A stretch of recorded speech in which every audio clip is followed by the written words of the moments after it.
दर्शक हो, आता पाहणार आहोत एक सविस्तर बातमी। 12वीचा निकाल जाहीर झाला असून आता पुढील प्रवेशासाठी सेतू तसंच महाई सेवा केंद्रामध्ये विद्यार्थ्यांची गर्दी वाढण्याची शक्यता वर्तवण्यात येते आहे।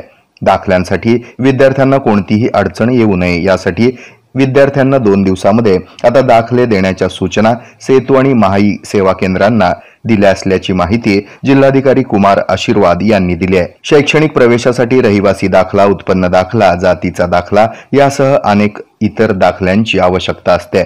48,168 विद्यार्थी 12वी उत्तीर्ण झालेत। आता काही दिवसातच पुढे 10वीचा निकाल लागेल, त्यामुळे 11वीला प्रवेश घेण्यासाठी शैक्षणिक दाखल्यांची आवश्यकता असते।